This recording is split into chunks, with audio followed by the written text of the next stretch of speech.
अपने अपने हाथों को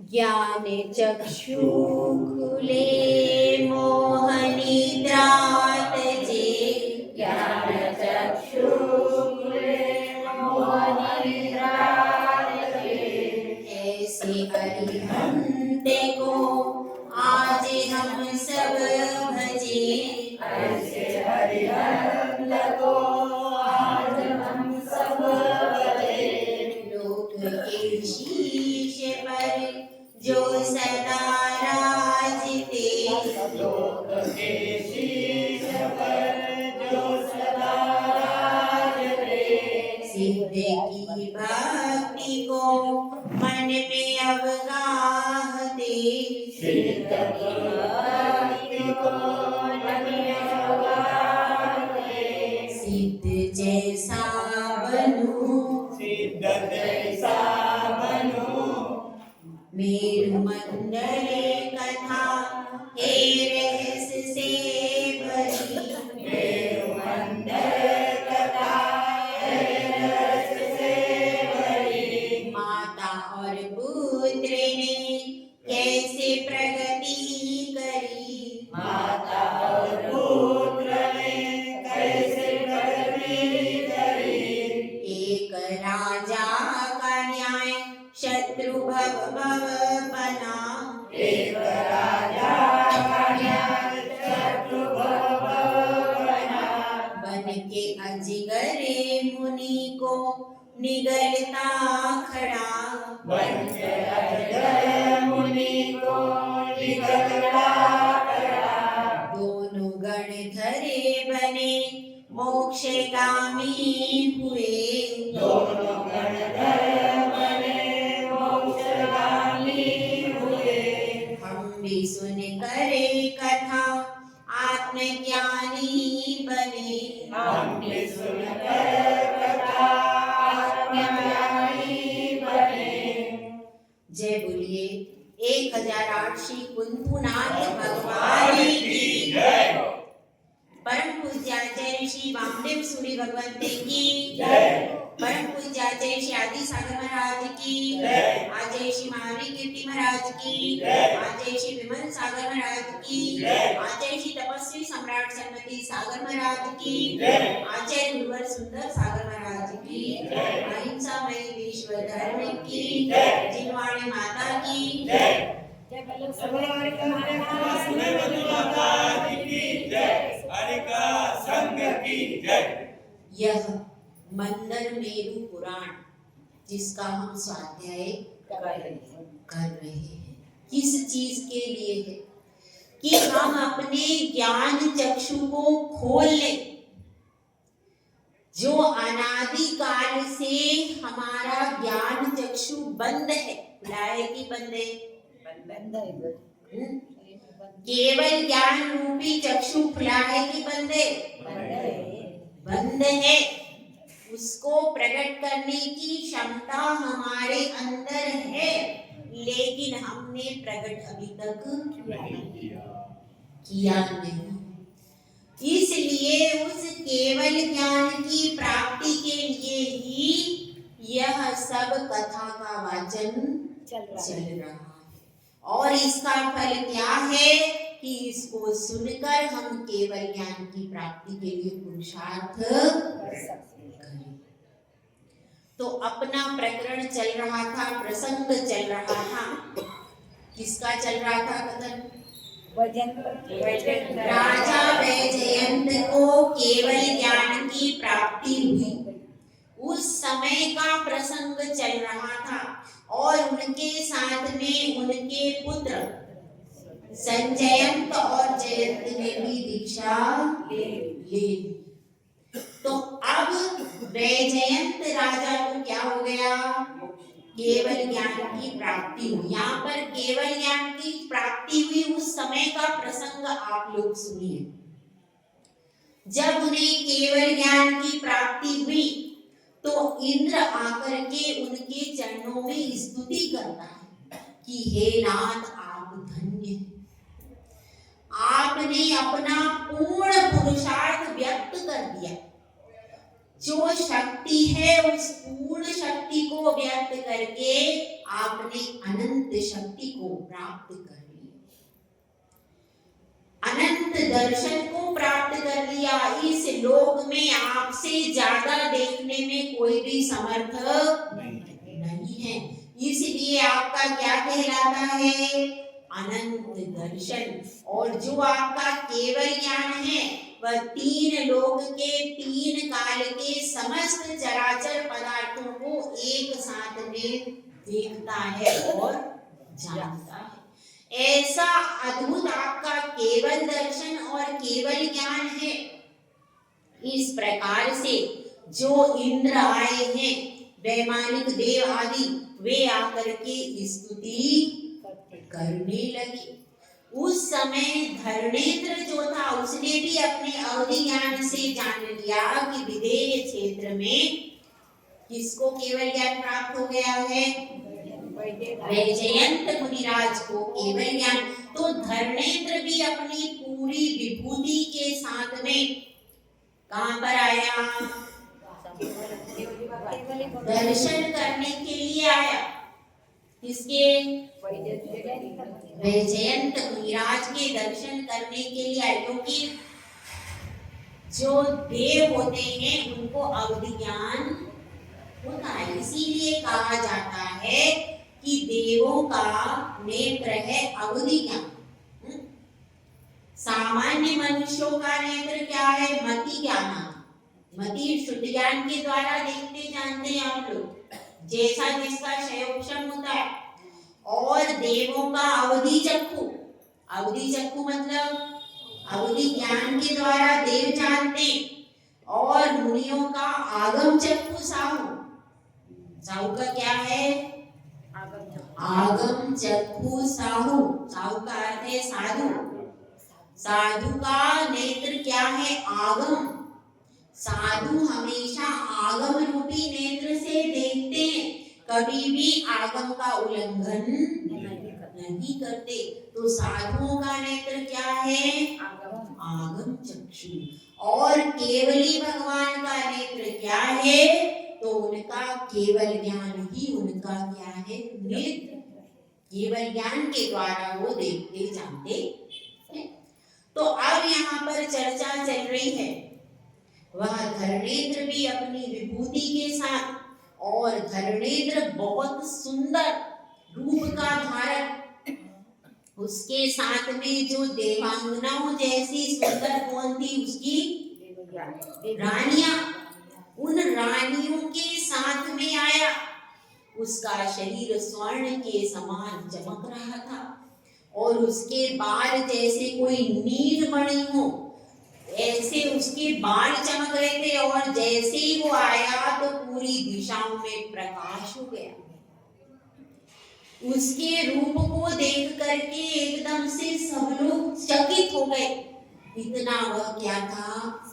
सुंदर था। और इतना उसका वैभव था, उसके शरीर से प्रकाश की किरणें निकल रही थी। और वह आकर के क्या करने लगा? भगवान के चरणों में नमोस्तु करने लगा।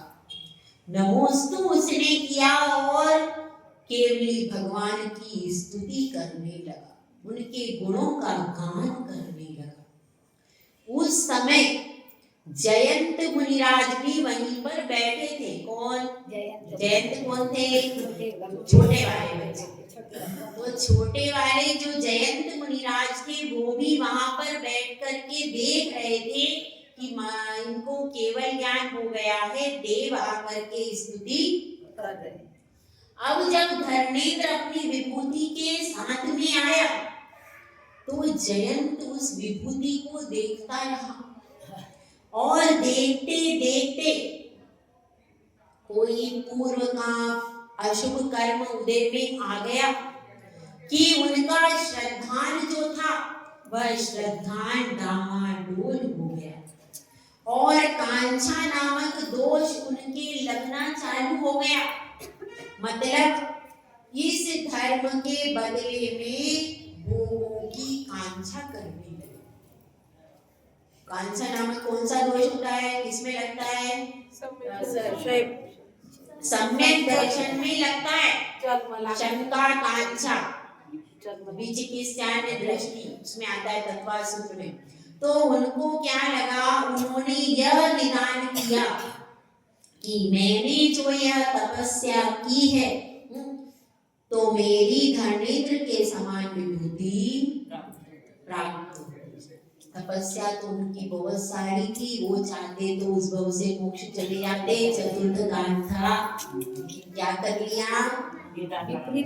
जैसे किसी बंदर के गले में रत्नों की कंठी बांध दी जाती है तो क्या होता है, बंदर उसको संभालता नहीं है, क्या करता है, वह उसको मेरे गले में बंधन है निकाल करके फेंक देता है। वो उसका मूल्य नहीं जानता है, इसलिए इस प्रकार का कार्य करता है। इसलिए यह तो बहुत बहुमूल्य वस्तु थी, क्या? निर्ग्रंथ मुद्रा और तपस्या। तो उसको विस्मृत करके वो विभूति से प्रभावित हो गई। देखिए, सबसे बड़ा चमत्कार है केवल ज्ञान और मोक्ष, उससे बढ़कर के कोई चमत्कार नहीं है। यह जो जिन शासन है इसमें इतने बड़े बड़े चमत्कार हैं, ये 2 चमत्कार कि इसके आगे और कोई चमत्कार ठहर ही नहीं सकता। लेकिन वे प्रभावित हो गए, जैसे कि कोई कुत्ता होता है, कुत्ते को अगर कोई मिष्टान आदि दे तो वह नहीं खाता और फिर बाद में झूठन आदि सेवन करता है। जिस प्रकार से राज्य संपत्ति कैसी है, राज्य भी एक प्रकार से गृहस्थ के लिए उसकी इच्छा होती है, क्या? कि मुझे राज्य प्राप्त हो, मुझे वैभव मिले, मुझे अच्छी स्त्री प्राप्त हो, आज्ञाकारी। यह सब कौन सोचता है? गृहस्थ। गृहस्थ के हैं, लेकिन कोई तपस्वी है, तपस्या करने वाला, जो राज्य और वैभव को स्वयं छोड़ करके आया है कि नहीं? अगर जयंत चाहता तो पिताजी उसको राज्य दे रहे थे कि नहीं? दे रहे थे, सब कुछ दे रहे थे, कोई कमी तो थी नहीं। संजयंत ने तो मना ही कर दिया था, तो जयंत की ही बारी, खुद ही वह राज्य, वह वैभव, वह स्त्री, वह सब कुछ छोड़ करके आए। इतनी तपस्या की कि शरीर छीन काय हो गया, लेकिन किसी अशुभ कर्म के उदय से उनकी श्रद्धा कमजोर पड़ गई। सोचिए, श्रद्धा, इसीलिए सुबह भगवती आराधना में आया है, श्रद्धा को मजबूत करो तभी आपका रत्नत्रय दिखेगा। अगर श्रद्धा आपकी कमजोर हो गई तो जो आपने उपवास किया है, जो आप त्याग कर रहे हो, उसमें संक्लेश उत्पन्न आया कि नहीं? सुबह अगर श्रद्धा मजबूत है तो आप जो उपवास कर रहे हो उसमें आनंद आएगा, और अगर श्रद्धा नहीं है तो उपवास में क्या होगा? संक्लेश परिणाम हो जाएंगे। तो अब क्या होता है, अब उनकी परिणति इसी प्रकार की हो जाती है कि राज्य आदरणीय है। कब? जब आप राजगद्दी पर बैठे हो तब राज्य का सेवन ठीक है, वह आपके लिए तिरस्कृत करने वाला, अपमानजनक नहीं है। लेकिन जिसने राज्य वैभव को छोड़ दिया और पुनः वही विषय भोगों को तपस्वी बन करके यदि इच्छा करता है तो वह आदरणीय नहीं है, वह निंदनीय है। समझ में आया? जो राज वैभव आप छोड़ करके आ गए, अब पुनः उसकी इच्छा क्यों करना? जो वस्तु एक बार त्याग दी जाती है उसको दोबारा ग्रहण करना अच्छा नहीं। तो इस प्रकार से अब जयंत ने क्या कर लिया? ये विभूति ही, इसी विभूति का चिंतन करते हुए उसने निदान कर लिया कि मुझे धर्मेंद्र जैसी विभूति प्राप्त हो जाए। और उसी समय क्या हो गया, उनका आयु कर्म क्षय हो गया। आयु कर्म क्षय हो गया, मरण हो गया। और मरण करके, क्योंकि तपस्या तो बहुत सारी थी, एक सामान्य गृहस्थ चाहे मुझे ये भी मिल जाए वो भी मिल जाए तो जरूरी नहीं है उसको मिल जाए। क्यों? क्योंकि उसके पास बड़ा पुण्य नहीं है। तपस्या से बड़ा पुण्य होता है और उससे ये छोटी छोटी चीजें तो खरीदी ही जा सकती है, कोई बड़ी बात नहीं है।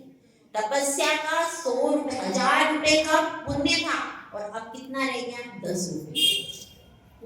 उस 1000 रुपए को आपने कितना कर दिया, 10 रुपए तक कर दिया। लेकिन किसी के पास 5 ही रुपए और वो चाह रहा है मुझे 10 रुपए या 20 रुपए वाली वस्तु मिल जाएगी क्या? इसलिए अगर किसी के पास अशुभ कर्म है, वह उसके पास तपस्या नहीं है, तो वह उतनी बड़ी चीज को प्राप्त नहीं कर सकता। पर 1000 रुपए से 10 रुपए की चीज तो मिल ही सकती है। इसलिए उनके पास विशाल पुण्य था, जो 1000 वाला पुण्य था वह 10 रुपए में। तो इसलिए यह कभी विचार नहीं करना चाहिए, जब भी हमारा मन भटकता है, श्रद्धा से भी भटक जाता है। जब हम देखो यह दुनिया में, संसार में दूसरे धर्म वाले हैं, उनके पास कितना वैभव है, उनके पास कितनी, जब चाहे जहाँ चाहे वो अपनी बाजा बजा लेते हैं। बहुत बड़ी बड़ी उनकी क्या होती है, झांकियां आदि, बहुत तरीके का वैभव उनका रहता है। तो उसको देख करके कहीं कोई प्रभावित हो जाए तो श्रद्धा चलायमान हो जाए। तो यहाँ पर श्रद्धा चलायमान हो गई, और जब श्रद्धा चलायमान हो गई तो ज्ञान भी गया और चारित्र भी गया। जो व्यवस्थित समाधि मरण कर सकते थे वे, वह भी चला गया। तो अब क्या हो जाता है, वे मरण को प्राप्त करके बन जाते हैं धर्मेंद्र। कौन बन गया धर्मेंद्र, याद रखना, जयंत। ठीक है, वह धर्मेंद्र बन गया। और वैजयंत मुनि उसके बाद में सब देव, उनको तो देवों से कोई प्रयोजन ही नहीं था, वो तो राजद्वेष से रहित हो गए। देव उनकी स्तुति करके अपने अपने स्थान को चले गए। उसके बाद उन्होंने ध्यान लगाया और मोक्ष को प्राप्त हो गए।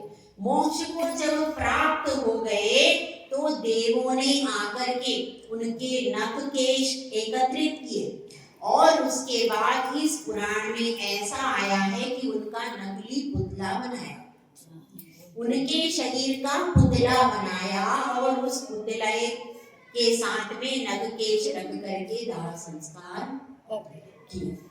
ठीक है, इसमें 3 प्रकार के प्रमाण मिलते हैं। एक प्रमाण है आदिनाथ पुराण।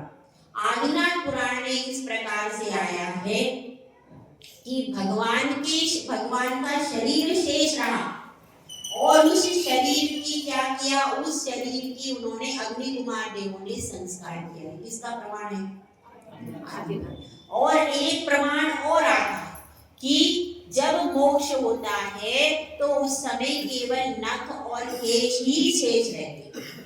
तब क्या होता है, तब अग्नि कुमार देव अपने मुकुटों से क्या करते हैं, उसको अग्नि लगाते। तो 3 प्रकार के प्रमाण मिलते हैं।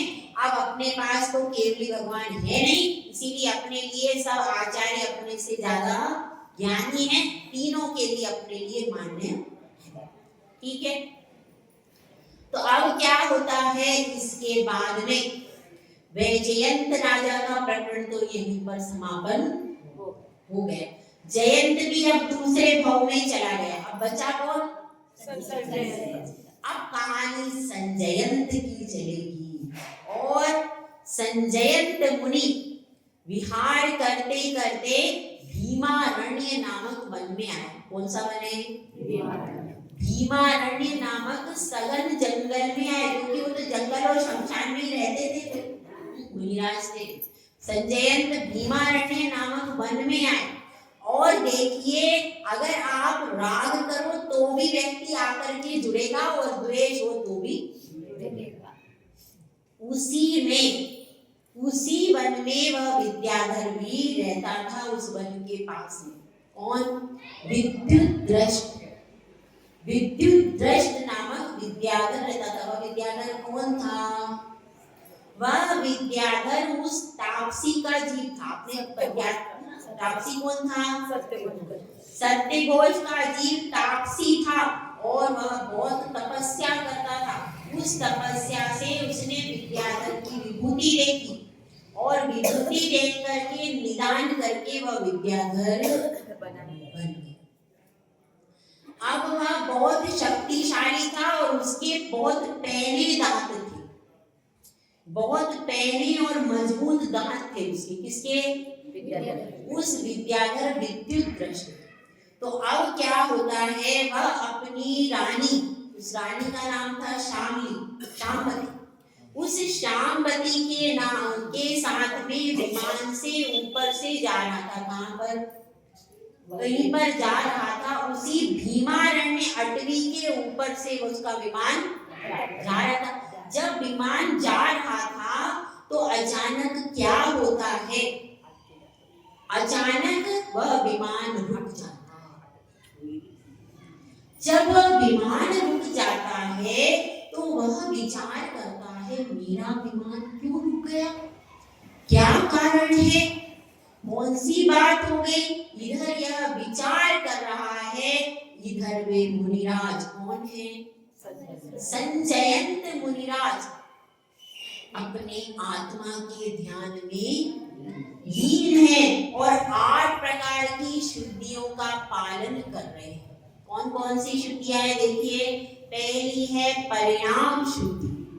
परिणाम मतलब उनके भावों में विशेष विशुद्धि हो रही है। दूसरी है विनय विशुद्धि, फिर ईर्यापद शुद्धि, उसके बाद कौन सी शुद्धि है? प्रतिष्ठापना शुद्धि, शय्यासन शुद्धि, दीक्षा शुद्धि और वाक्य शुद्धि और काय शुद्धि। ये 8 प्रकार की शुद्धि का मुनिराज ध्यान रखते।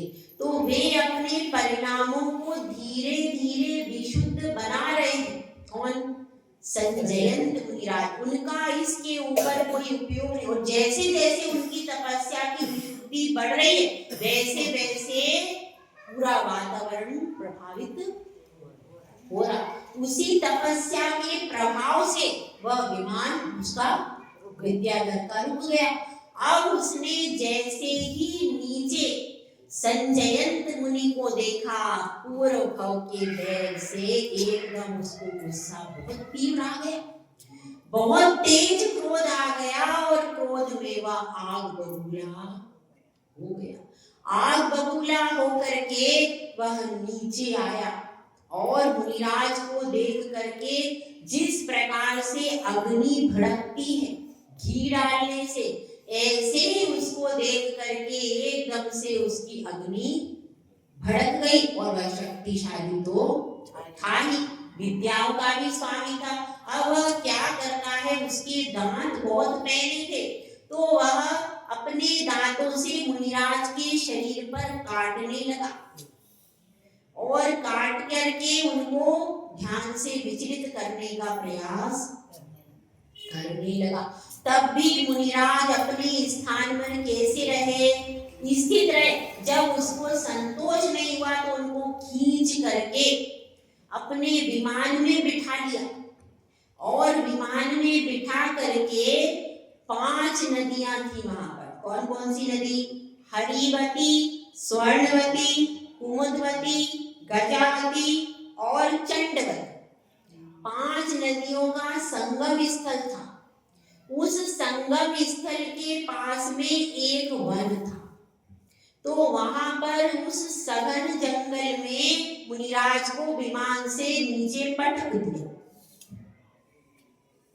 बर्ज वृषभ नारद सेनन के धारी थे, अपने जैसे होते तो तो वो ऊपर से विमान में वहां जंगल में उनको पटक दिया। फिर क्या करने लगा, फिर उसने अपने 2 रूप बनाए। और कभी व्याघ्र का रूप बना करके मुनिराज को डराने लगा। व्याघ्र का रूप बनाया, भयंकर जानवरों के रूप बनाए और मुनिराज को डराने लगा, तुमको मार डालेंगे, तुमको चीर डालेंगे। इस प्रकार के नाना प्रकार के भयंकर शब्द किए। इसने नाना प्रकार के भयंकर शब्द करते हुए वह चारों तरफ उनको परेशान करने लगा। लेकिन मुनिराज विचार कर रहे हैं, यह तो कोई पूर्व जन्म के पाप का फल है। अब मैं अपनी ध्यान साधना से विचलित नहीं होगा। वे अपने अंतर में स्थित हो रहे। अब इतना सब उपसर्ग करा, जब इतने में भी शांति नहीं हुई तो विभिन्न आयुध लेकर के आया। तलवार है, भाला है और उनको दिखा करके डराने लगा। इस पर भी उसको संतोष नहीं हुआ तो अब वह क्या करता है, नगरी में जाता है। नगरी में जाकर के नगर वासियों से कहता है, एक बड़ा भयानक राक्षस है। वह राक्षस सब मुर्दों को खा चुका है। अब यह इस नगर में आएगा और तुम सबको खा जाएगा। इसलिए तुम सब मेरा विश्वास करो और मेरे साथ चलो। ऐसा कहकर के वह उन सबको लेकर के पूरे नगरवासी कर समुद्र के समान कोलाहल करते हुए और मुनिराज के पास में आते हैं। अब वे सब क्या करते हैं, वे सब भी पत्थर आदि मार करके सर्ग करते सारे नगरवासी।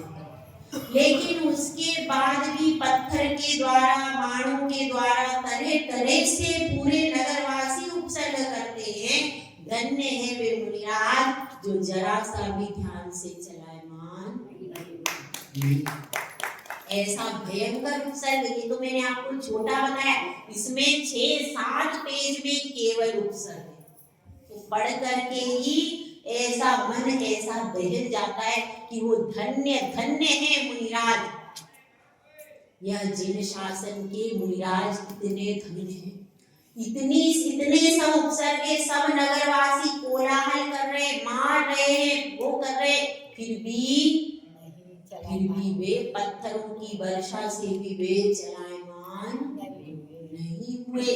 जिस प्रकार से कोई व्यक्ति अपने दरवाजे को बंद करके बैठ जाता है, अब बाहर कितना भी हल्ला करो, बाहर कितना भी पत्थर फेंको, उसको कोई फर्क पड़ता नहीं है। इसी प्रकार से वे अपनी आत्मा में चले गए अंदर भीतर, उनको बाहर से कोई मतलब नहीं है, वो बाहर से कोई प्रयोजन नहीं। और यह उनके बाहर के शरीर को देख करके ही उपसर्ग, क्योंकि आत्मा का तो कोई शत्रु है ही नहीं। क्यों नहीं है शत्रु? क्योंकि आत्मा को किसी ने देखा ही नहीं। बिना देखे तो न शत्रुता होती है न मित्रता होती। क्यों नहीं आत्मा का शत्रु? उसको किसी ने आज तक देखा ही नहीं, इसलिए उसका शत्रु नहीं है। वह तो बाहर के शरीर को देख करके अपनी शत्रुता निकाल रहा है। और फिर क्या होता है, अब ये मुनिराज अंतरंग में जा रहे हैं और इधर वह दुष्ट विद्याधर क्या कर रहा है, बाणों की वर्षा कर रहा है मुनिराज के ऊपर। तीक्ष्ण बाणों की वर्षा कर रहा है मुनिराज के ऊपर। लेकिन मुनिराज फिर भी सारी चीजों को क्या करते जा रहे हैं, अब उन्होंने 7 प्रकृतियों का नाश कर दिया। अनंतानुगति, क्रोधमान, माया, लोभ, मिथ्यात्व, सम्यक मिथ्यात्व और सम्यक प्रकृति, इन सब 7 प्रकृतियों का नाश करके छायिक सम्यक दृष्टि बन गई। और छायिक सम्यक दृष्टि बनने के बाद में उन्होंने क्या किया? छपक श्रेणी मान ली। छपक श्रेणी मान करके फिर धीरे धीरे गुण स्थानों में चढ़ते जा रहे हैं। कौन सा गुण स्थान है? 8वां अपूर्वकरण। अपूर्वकरण गुण स्थान में आए हैं, उसके बाद अनिवृत्तिकरण में आए हैं और उसके बाद सूक्ष्म संप्राय में। एक के बाद एक गुण स्थानों में वे आगे चढ़ते जा रहे हैं और फिर आगे बढ़ते हैं 12वें गुण स्थान में आ जाते हैं, क्योंकि 11वां गुण स्थान छपक श्रेणी में नहीं होता। 12वें गुण स्थान में आकर के ज्ञानावरण कर्म का क्षय करके अनंत ज्ञान की प्राप्ति कर लेते हैं। दर्शनावरण का क्षय करके अनंत दर्शन और मोहनीय कर्म का क्षय करके क्या प्राप्त करते हैं? अनंत सुख और अंतराय कर्म का क्षय करके अनंत वीर के स्वामी हो जाते हैं। फिर क्या होता है? अब तो स्टोरी शुरू। अब क्या होगा? अब देखिए फिर सारे देव क्या करते हैं? उनकी जय जयकार करते हैं और स्तुति करते हुए वहां पर आते हैं। जब सारे देव आते हैं तो वह जो धर्मेंद्र था वह भी अपने विमान से अवधि ज्ञान से जानकर वहां पर आता है। जैसे ही वह देखता है कि ये इतने सारे आयुध कैसे पड़े, पहले तो वो नमोस्तु करता है और बड़ा प्रसन्न होता है कि ये मेरे भाई हैं, इनको क्या हो गया? केवल ज्ञान हो गया। बड़ा प्रसन्न होता है वो धर्मेंद्र। लेकिन अब जब बाहर देखता है कि ये आयुध कैसे पड़े, जो आयुध लेके आया था ना, वो सारे आयुध वहीं पर पड़े थे और बहुत सारे बाण उसने वर्षा की थी, वे सारे बाण वहीं पर पड़े हुए थे। तो वह देखता है ये आयुध और ये बाण और इतने बड़े बड़े ये सारे पत्थर, इतने सारे, ये कैसे इस प्रकार से यहाँ पर पड़े हुए हैं? तो वह अपना अवधि ज्ञान लगाता है। अवधि ज्ञान से जान लेता है कि इनके ऊपर विद्युत दृष्ट नामक विद्याधर ने घोर उपसर्ग किया। जब इस बात को जान लेता है तो धर्मेंद्र एकदम क्रोध से आग बबूला हो जाता है, एकदम क्रोध में आ जाता है और फिर वह देखता है कि ये ही नगरवासी थे और देख रहा है वहां पर विद्युत दृष्ट विद्याधर भी खड़ा है। तो अब वह धर्मेंद्र वह विद्युत दृष्ट विद्याधर को और नगरवासियों से क्या कहता है, उनके साथ क्या व्यवहार करता है, यह सब